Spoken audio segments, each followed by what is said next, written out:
박은주님의 사연입니다. 귀신이 사는 집. 안녕하세요, 섬님. 인사를 어떻게 드려야 될지 모르겠는데 그냥 부끄러우니까 바로 사연으로 이어가겠습니다. 때는 2005년 어느 달부터 시작됐는지 모르겠습니다만 그 아파트로 이사간 지 얼마 안 됐을 때부터 이상한 일들이 일어났습니다. 처음엔 별 이상이 없었는데 어느 날부턴가 하루에도 12번씩, 심지어 낮에도 뒷골이 싸늘해지고 가위가 눌리는 듯 옴짝달싹 꼼짝 못하며 귀신이 제 몸 뒤에 바짝 붙어 앉아 자기의 턱을 제 어깨에 대고 누르는 듯한 그런 소름 끼치는 느낌을 받았죠. 그리고 침대에서 잠을 잘 때면 제 귀에 누군가가 차가운 입바람을 후 하고 불어넣더군요. 착각이 아니었습니다. 제 옆엔 아무도 자는 사람이 없었거든요. 알아보니까 입바람 장난은 귀신들이 제일 좋아하는 장난 중에 하나라고 하더군요. 그리고 이게 저만의 착각이 아닌 것이 어느 따스한 봄날, 엄마는 강아지 돌이랑 거실에서, 저는 방 침대에서 낮잠을 자고 있었는데 제가 깜짝 놀라 잠을 깨게 되었습니다. 여자의 찢어지는 비명소리를 들었거든요. 멀리서도 아닌 귀 바로 옆에서 나는 정확한 소리. 그냥 멍하니 앉아 있었는데 엄마께서 뛰어들어오시며 하신 말씀이 니 들었나? 가시나 고함 지르는 거. 이사 올 때부터 강아지가 앞베란다를 보고 그리 짖어대더니 뭔가 있는 것이 분명했습니다. 왜 강아지들은 귀신을 본다고 하잖아요. 그날 엄마랑 저랑 섬뜩해가지고 막 벌벌 떨었던 기억이 납니다.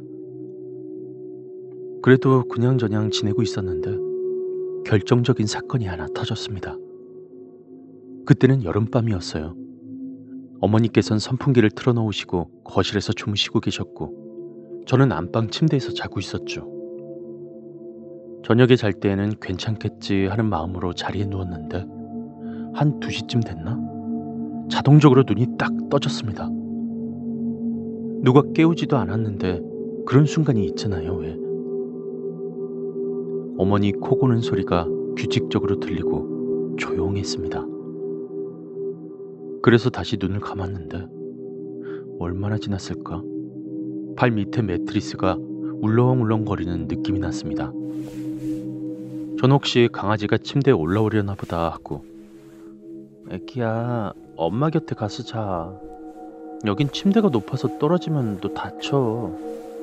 라고 말하곤 그냥 자려고 했죠. 그런데 이 울렁거리는 느낌이 강도가 점점 심해지는 겁니다.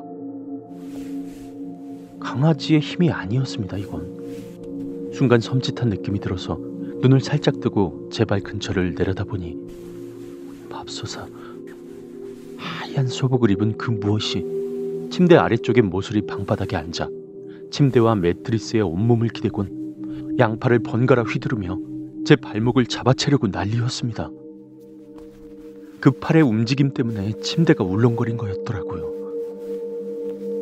하얀 소미 끝에 이어져 나온 손은 입고 있는 소복보다 더 하얘서 정말 이 세상 존재가 아닌 것 같았고, 손가락 끝에 달린 손톱은 구미호가 사람의 간을 따먹을 만큼 날카롭고 또 역시나 비현실적으로 하얘습니다. 마치 도자기 같았다고나 할까요? 그리고 더 소름인 것은 그 형체는 목이 없었습니다. 목 위로 아무것도 없이 그냥 허공뿐이었습니다. 그것의 목 위로 건너편에 있는 TV 수신기가 보였거든요. 목이 없는 귀신, 말은 많이 듣고 괴담이나 영화로만 본 것을 제가 직접 보고만 것이었습니다. 그것은 제 발목을 잡으려고 팔을 더더욱 크게 휘둘렀고 그 모습은 정말이지 기괴했습니다. 마치 처녀 귀신이 무덤을 급하게 파는 듯한 그런 모습이었습니다. 저는 가위에 눌려 꼼짝도 하지 못하고 그저 지켜만 보았는데 제 발목이 잡힐까 심장이 널뛰기를 하더군요.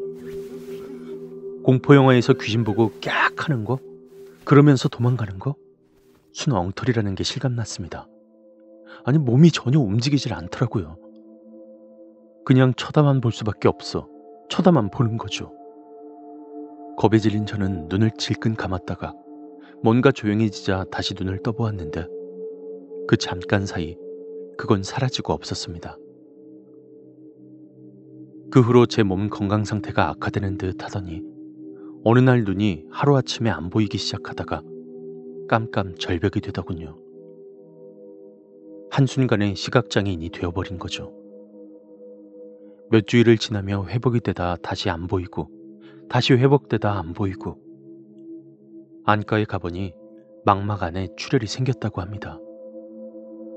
그 짓을 1년 6개월을 넘게 하다가 결국 견디지 못하고 집을 팔고 이사를 나왔습니다.